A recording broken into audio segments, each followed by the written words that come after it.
अवैध वाळू वाहतुकीवर एलसीबीचा दणका, कोपरगाव व राहुरीत 2 गुन्हे दाखल, 16.40 लाखांचा मुद्देमाल जप्त.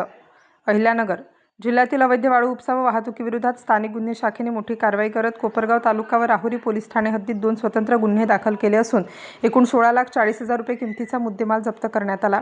या प्रकरणात 4 आरोपींविरुद्ध कारवाई करण्यात आली आहे. पोलीस अधीक्षक मुमक्का सुदर्शन यांच्या आदेशानुसार पोलीस निरीक्षक किरणकुमार कवाडी यांच्या मार्गदर्शनाखाली स्थानिक गुन्हे शाखेची 2 पथके तयार करण्यात आली होती. पोलीस उपनिरीक्षक दीपक मेढे, संदीप मुरकुटे तसेच विजय पवार, बाळासाहेब गुंजाळ, सुनील मालणकर, भगवान थोरात, विशाल तनपुरे व चालक अरुण मोरे यांच्या पथकाने 11 जून रोजी पहाटे छापेमारी केली. कोपरगाव तालुका पोलीस ठाणे हद्दीत येडू गुलाब इंगळे वय 30 वर्षे राहणार संवत्सर तालुका कोपरगाव याच्याविरुद्ध भारतीय न्यायसंहिता 2023च्या कलम 303(2) अन्वये गुन्हा दाखल करण्यात आला. या कारवाईत 2 ब्रास वाळूसह 12,20,000 रुपयांचा मुद्देमाल जप्त करण्यात आला.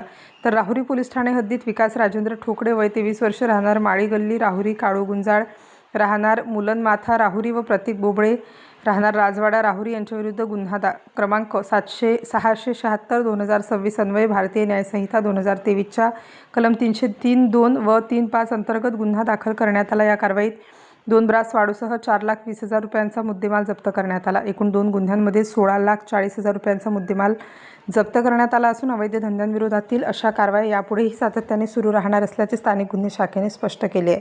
सदरची कारवाई पोलीस अधीक्षक मुमक्का सुदर्शन यांच्या मार्गदर्शनाखाली स्थानिक गुन्हे शाखेच्या अधिकारी व अंमलदारांनी पार पाडली. Star news bureau, Nashik.